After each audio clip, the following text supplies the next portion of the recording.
If you're receiving supplemental security income right now in 2026, the maximum federal benefit you can get as an individual is $994 a month. But here's what most people don't realize. Based on the 2026 federal poverty guidelines, your SSI benefit should actually be $1,330 a month. And that's a gap of 336 every single month, or roughly 4,000 a year. And that SSI beneficiaries are falling short of where this program was designed to keep them. And as a CPA, I want to walk you through exactly where these numbers come from, what they mean, what is the legislation currently on the table that can close this gap, because this isn't speculation. This is straight math using official government figures. So let's get into it. All right, so let's talk about what SSI was designed to do. So let me give you a little bit of background first. The Supplemental Security Income Program was established back in 1972 and began paying benefits in 1974. It was created as a federal anti-poverty program, and that's the entire purpose. SSI provides financial assistance to aged, blind, and disabled individuals who have limited income and limited resource. So the key word there is anti-poverty. The whole point of this program was to ensure that our most vulnerable citizens, seniors, people with disabilities, people who are blind, would not have to live below the poverty line. That was the original intent. So when Congress set this program up over 50 years ago, and here's the critical detail: because SSI was designed as an anti-poverty program, that benefit level was supposed to track alongside the federal poverty level. In other words, SSI benefits were meant to keep pace with the federal poverty guidelines so that no beneficiary would fall below that threshold. And that's the benchmark. That's the standard this program was built on.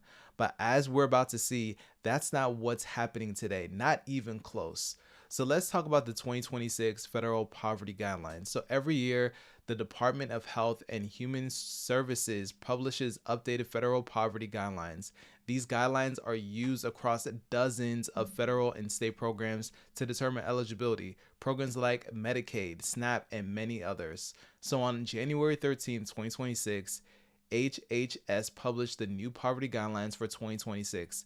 And the number I want you to focus on is the poverty guideline for a household of one, a single individual. So that number now is 15,960 per year. Let me say that again, right? According to the U.S. Department of Health and Human Services, the federal poverty line for a single individual in 2026 is 15,960 annually. Now, if we take that annual figure and divide it by 12 months, we get 1,330 per month.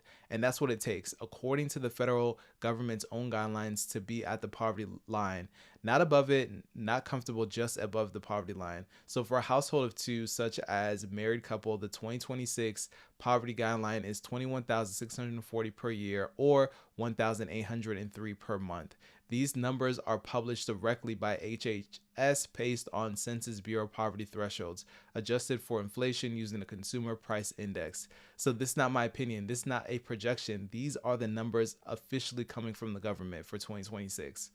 So let's talk about where SSI benefits actually stand. So now let's look at what SSI beneficiaries are actually receiving. So for 2026, after receiving the 2.8% cost of living adjustment, also known as COLA, that took effect in January. So the maximum federal SSI benefit for an individual is $994 per month. So for eligible couple, it's up to $1,491 per month.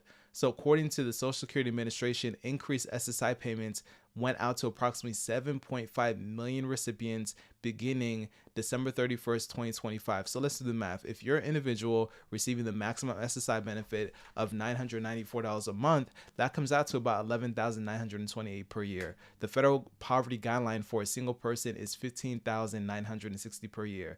$15,960 minus the $11,928 equals $4,032.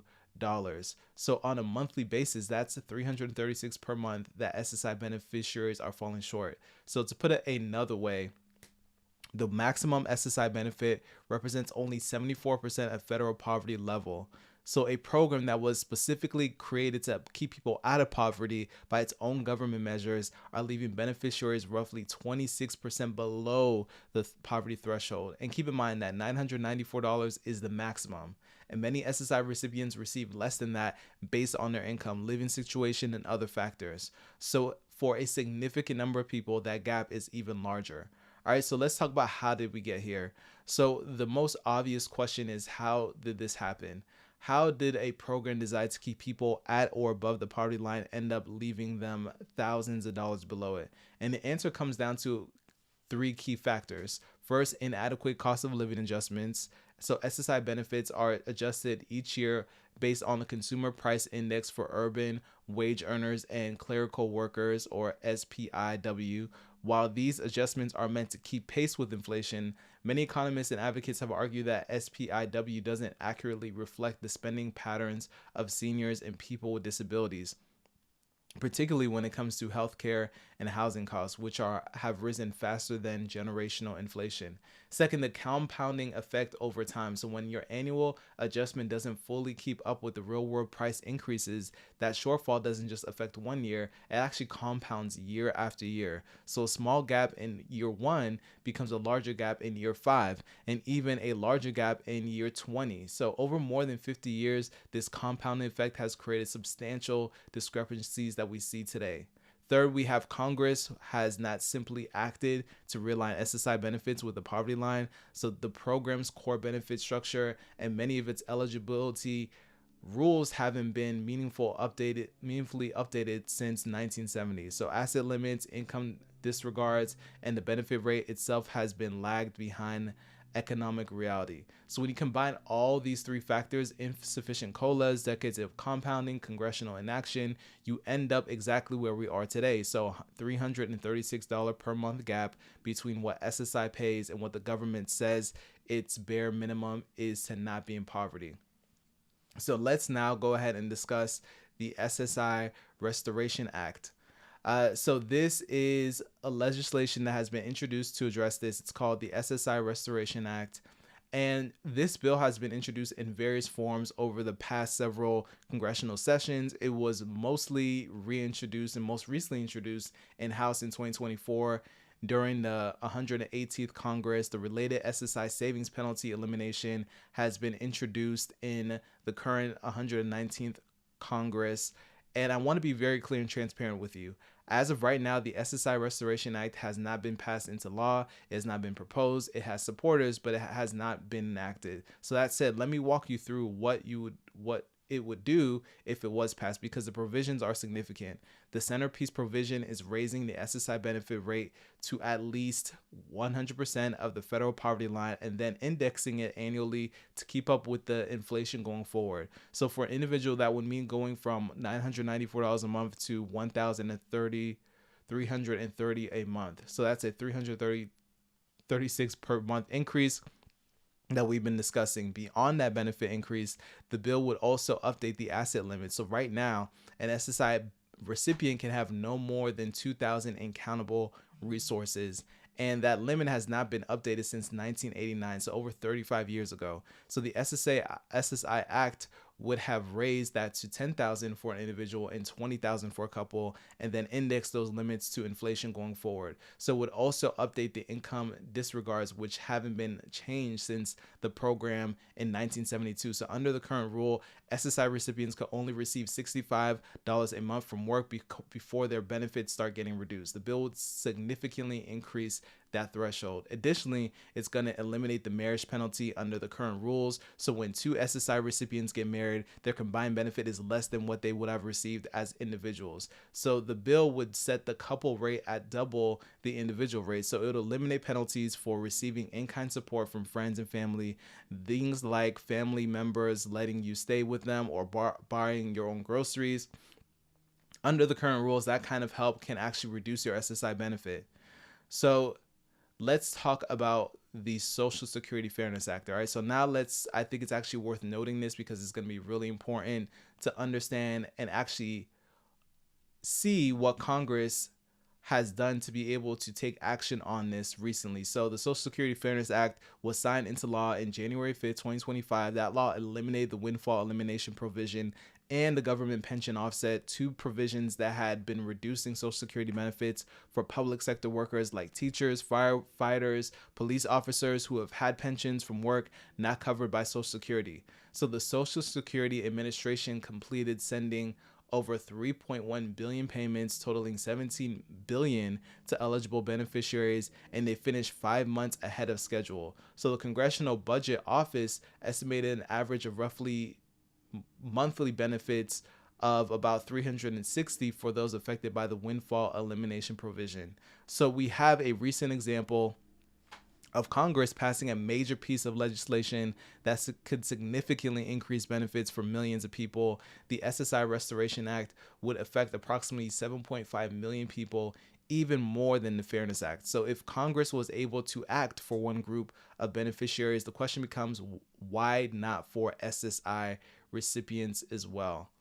All right, so let's talk about what this means practically. All right, so let me bring this back to practical terms for a moment, because I know I just shared a lot here. So if you're an SSI beneficiary receiving $994 a month, that's what you have to cover: housing, food, utilities, medical expenses, and everything else. In most parts of this country, $994 a month is not necessarily enough to be able to cover basic rent, let alone your other expenses. An increase of $336 a month, bringing the total to $1,330, would represent a roughly 34% increase, and that's actually meaningful. That could be the difference between making rent and not making rent, between eating 3 meals a day and skipping meals, between keeping the lights on and choosing between electricity and medication. And again, this wouldn't be some kind of bonus or special gift.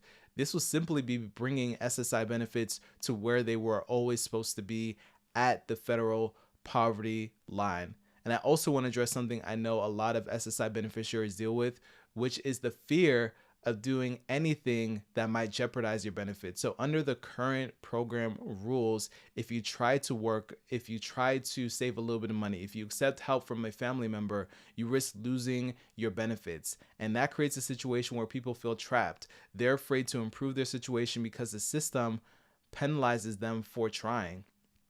And that's not what the anti-poverty program should do. An anti-poverty program should actually help people stabilize where possible, and helping to bring them and build them towards something better, and not lock them in place. All right, so let's talk about some things I really want to be straightforward with you on, about a few things, because I think you deserve an honesty rather than hype, right? So first, as I mentioned, the SSI Restoration Act has not been passed. It is proposed legislation. There's no guarantee it's going to pass in the current Congress, especially given the political environment and budget priorities. Second, even if some version of this legislation does move forward, it could look different from what's actually being proposed. So bills often get modified during the legislation process, and the final version might include every provision I've described. Third, these numbers I've shared, the 994 maximum and the 15,960 poverty guideline, that 1,330 a month equivalent, are the 2026 figures. So they're going to change in future years as COLAs are applied and poverty guidelines are updated. So as a CPA, I always want to make sure I'm giving you the facts as they stand right now, and being clear about what is confirmed versus what is proposed. The gap between SSI benefits and the poverty line is confirmed, and that is just math. The legislative fix is proposed, and that's still working its way through the process. All right, so again, here's what I encourage you to do to be able to take away from this video. So if you are an SSI beneficiary, know where your benefits stand relative to the federal poverty line. Understand that this 336 monthly gap isn't a political talking point. It's a mathematical fact based on official government data from both the Social Security Administration and the Department of Health and Human Services. All right. And if this issue matters to you, reaching out to your elected representatives and letting them know is probably one of the most direct ways to push for action. Legislation like SSI Restoration gets attention when constituents speak up. I'll continue to track this and bring you up to date as things develop. If you found this helpful, make sure you consider subscribing, share this video so we can get the information in front of more people who need it. All right, I'll see you in the next one. Take care.